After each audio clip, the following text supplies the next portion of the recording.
Hey guys, I want to show you what we're up to today. I have a 2017 Ford Focus in my driveway. Customer complains, well, not really a customer because I can't do this for money, but my mother-in-law complains that it's making some noise when she turns corners. I took it for a spin and I found that it only makes the noise when I put on my foot on the brake, whether I turn the corners or not. So a little bit of inspection has shown that the rear brakes are worn out and they need to be replaced. I've already got the car in the driveway. I've got it safely up on a jack, supported by a jack stand. You'll notice that I've got the tires chalked as well, so that it can't roll anywhere and crush me. So I'm ready to set to work. I already took the wheel off. We covered that in a previous lesson.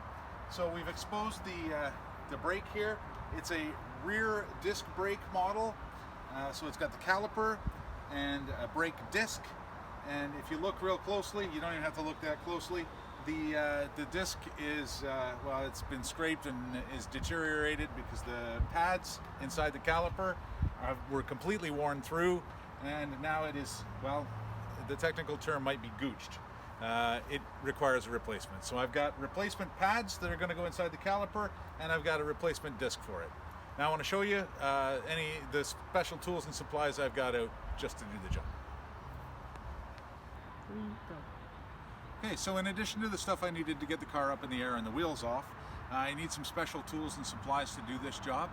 Removing the brake rotor, well, you just basically have to take the caliper off and the rotor will come off. There are two fasteners for the caliper.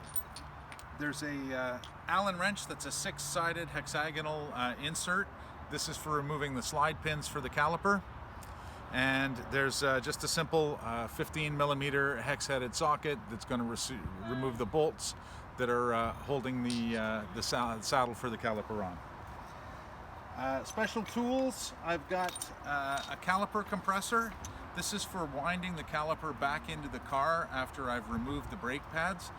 This is for newer cars only, and it's only on the back. Cars equipped with a physical disc brake like this one. This tool is a pretty cheap one. I bought it at Princess Auto. If I were doing this for a living, I might have invested a few more dollars, but I haven't found a car that I can't use this on yet, so it's been a good investment. I got a big pair of channel locks. These are honkin' pliers that I might use to compress the piston if it's not gone all the way in with the special tool. Got a can of brake cleaner. Might need this stuff. It's an aerosol. It's actually really bad for you, but it can clean down the surface in case there's a whole bunch of yuck inside the backing plate when I take it off. I've got a can of anti-seize. As you can see, I've had this a while, and I ran it over, but it's still full of anti-seize. What it is a copper-based grease that I put on the inside of the slide components for the caliper to keep them from rusting up. Not to be mistaken with this lubricant here. This is Ultra Slick. It's well known under the brand name Silglide. You need this to lubricate the caliper pins so that the caliper slides back and forth. If you forget this, it'll bind up and your brake pads won't last very long because the caliper pins will get stuck and you'll burn up all your brakes for no good reason. Okay, so step one is going to be removing the caliper. After we remove the caliper, we have to remove the saddle for the caliper, and that'll allow us to remove the disc. We'll replace the disc, put new pads in the caliper, put it all back together. Won't take very long. The caliper on this is held on with this Allen wrench or hex-headed socket. Just place it in, make sure it's firmly in, and as always, when dealing with a bolt, you want to pull on the fastener, not push. But you know what's good? Lefty tighty, righty lefty loosey, righty tighty. I went the wrong way because it's facing away from me. Something you'll do 1,000 times. So simply use your wrench, wind out the caliper slide bolt.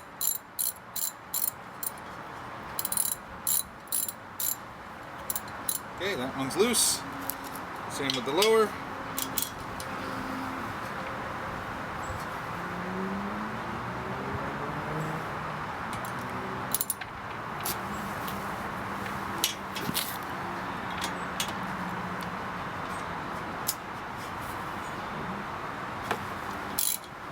Go. That one's a little tighter, a little more corrosion in the threads, I guess.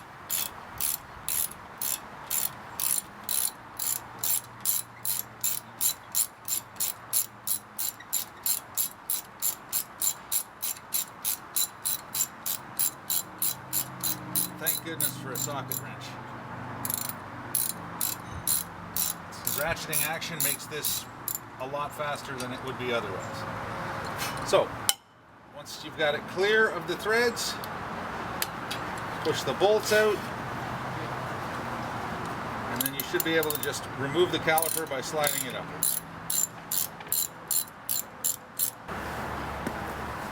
Okay, remove the retainer clip, use a pair of pliers. I happen to have a pair of these vice grips on hand. They're not ideal, but they'll do the job.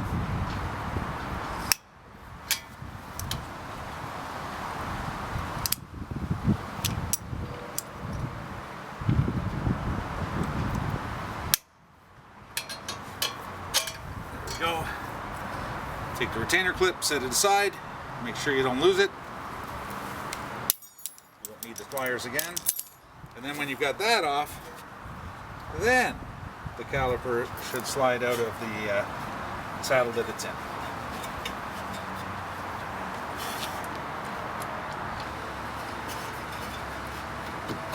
Okay, the caliper comes out.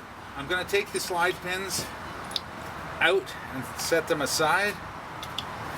These are the parts that I need to lubricate with the Siliglide before I put them back together. As you can see, they're covered with some black goo, which is mostly baked Siliglide.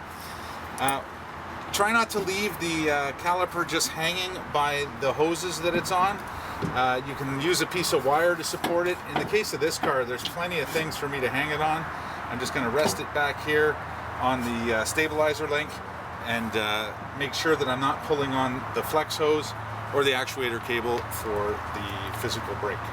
Okay, so once I'm there, one of the pads stayed in the caliper. I can take it out and show you that that's a pretty worn pad, and the one in the back here is an absolutely gone pad. I'll show you. You see that that it's entirely gone, the friction material, and you're on the metal, which is the noise that the car's owner was complaining about. These are garbage. You can recycle them with your scrap metal. They'll be happy to take them down at AIM Metals or Posner's. Okay, so now I need my 15mm socket. Just got to change my weapons here.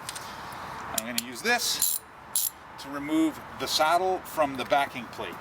It doesn't actually bolt to the backing plate. It bolts to the big knuckle that supports the car. The backing plate bolts there as well.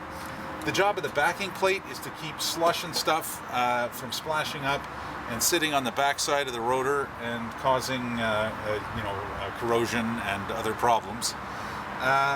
Some cars come without them.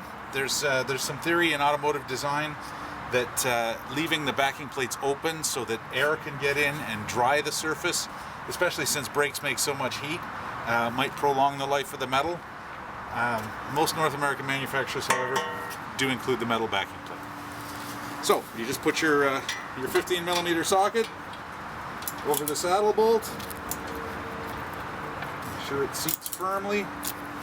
The last thing you want is to strip one of these bolts. I'm going to actually have to move the caliper further out of the way. Put that on the bolt and ensure that you pull rather than push.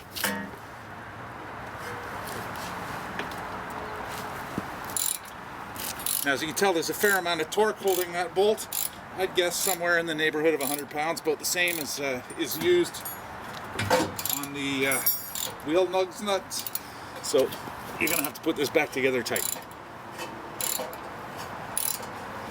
So after a little bit of persuasion, I got the two bolts holding the saddle on out. They're like I said, they're a pretty fine thread, and it looks like they have some Loctite on them, which was put in at the factory to keep them tight, and well, it worked. So the saddle will just lift off. Once the brake saddle is out, it's time to remove the brake drum. So I think this is going to be a little bit of hammer time here.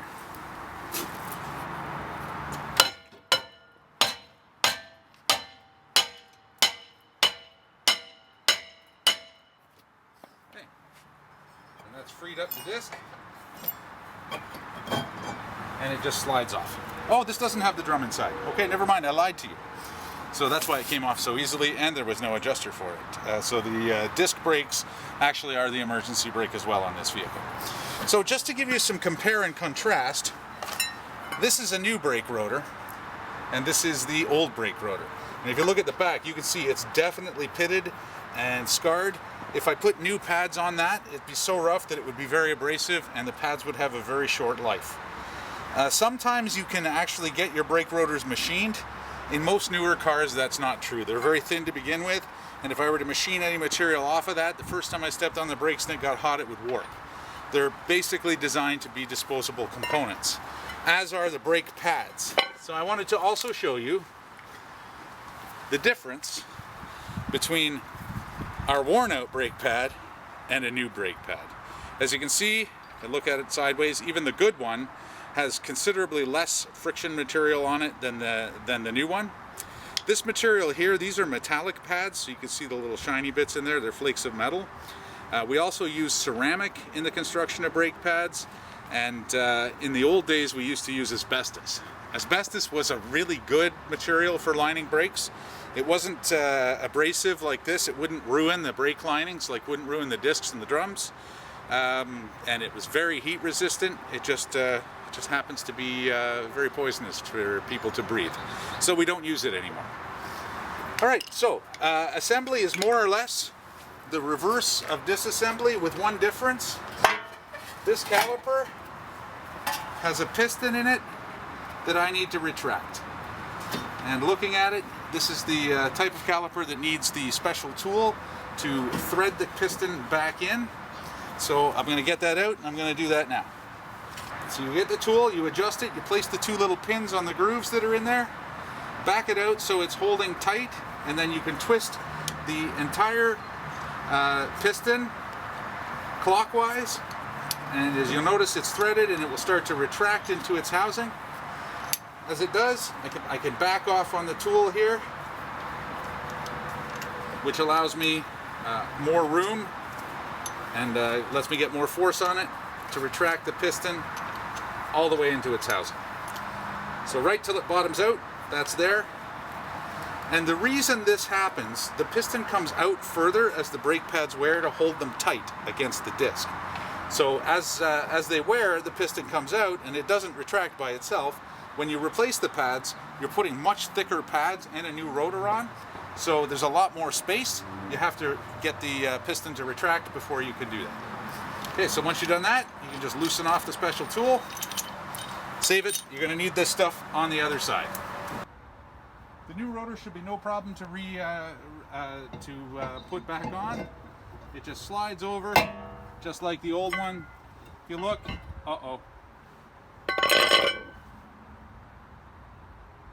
stop.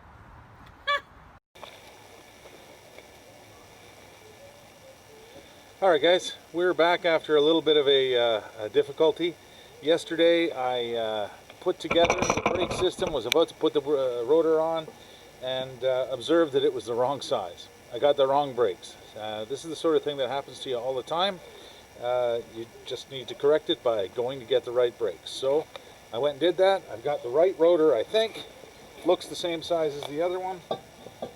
When I put it on, matches up to the bolt pattern, fits in there perfectly. So I've got the right rotor. Now it's just time to put it back together. So this is the rotor. I've got the caliper off and compressed, and it's just ready to bolt right back in where it was before.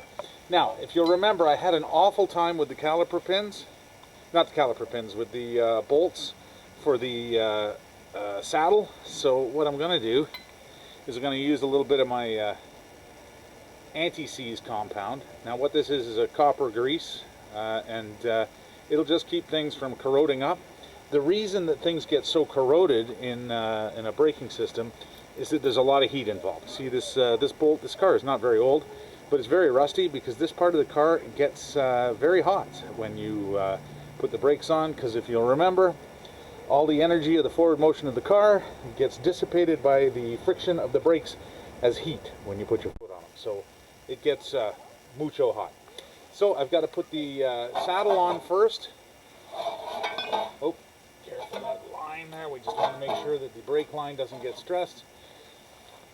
So I'll put the saddle in place. It should just go over the rotor Now, and then the bolts go in from the back, just like so. Now, this should be a lot easier than the disassembly was because, well, they've been out once and now they're coated with the anti-seize compound, which makes a bit of a lubricant when I put them back in. So I'll start them both by hand, get them a good few threads, because the last thing you want to do when you're reinstalling a bolt is cross-thread it. The threads are actually part of the caliper here, so if you cross-thread, or the caliper saddle, if you cross-thread the bolts in the caliper saddle, you need new bolts and a new caliper saddle.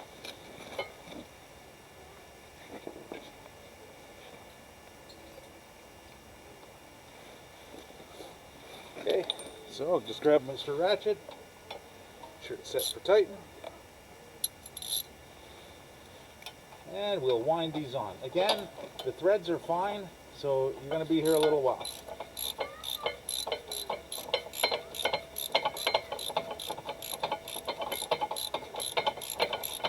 A lot of turning. In the shop at school, I might have an air ratchet that I could put on this to make it faster, but since I'm in the driveway, I got hand tools. I do have an electric impact gun, but I wouldn't want to use that. It's hard to get it in here, and it might be overkill for the job. Good old Armstrong tools, they work.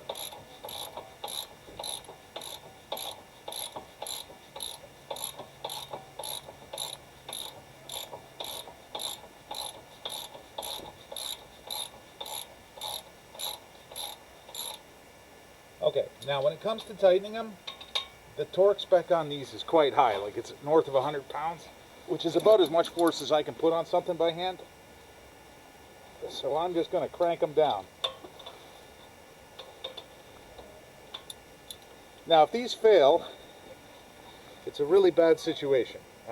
Your wheel shouldn't fall off, but your brake caliper will come loose, your car won't stop, and it'll be just really bad. You'll ruin some expensive parts. So make sure you get it tight.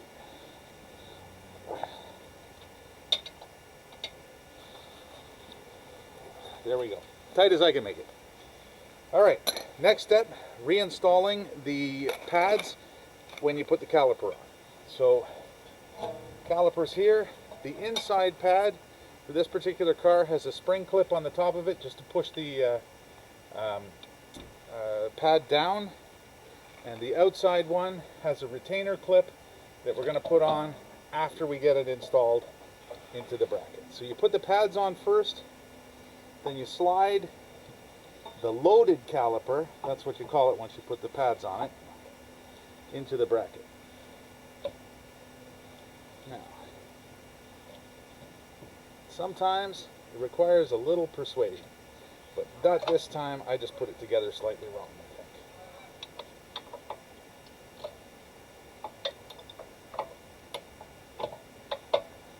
There we go. There, no persuasion required.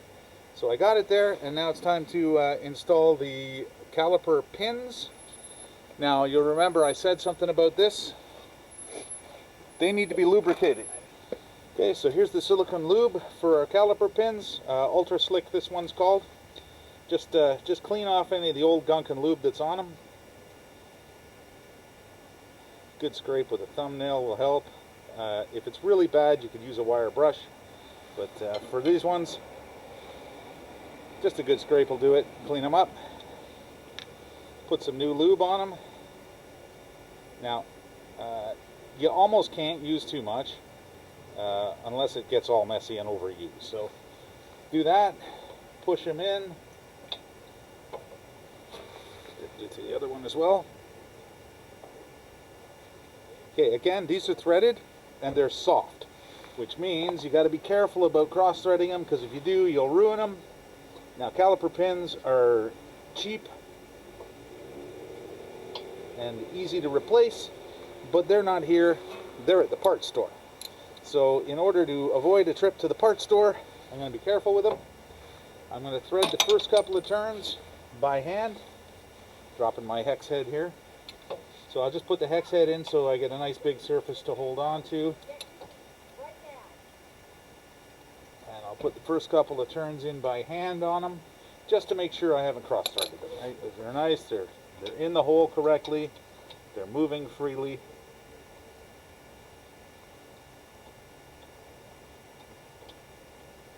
Okay, so once I'm done that, get Mr. Ratchet, put it on the caliper pin. This is called, I think it's called a slide pin officially. And it just keeps the caliper aligned in the bracket, which keeps the pads in the right spot on the rotor. Make sure everything lines up nicely when you apply the brakes. And the lubricant allows them to slide back and forth as they tighten with the application of the brakes. Now, as the brakes wear, you're going to need more of that caliper, or more of that slide pin, because there'll be a further travel. So the lubricant tends to dry up every change or clip. Got to remember the caliper retainer clip. With these brakes, I got new ones. It's a good idea to use new ones when you get them. There's nothing really wrong with the old ones, but they are a part that can fail over time, and we don't want that to happen. So we're just gonna put a new caliper retainer clip, put it in the two holes on the caliper. There we go. And that just keeps pressure downward. It's a spring, keeps pressure downward so that the brake pads are held in place. Okay guys, that's it. Oh.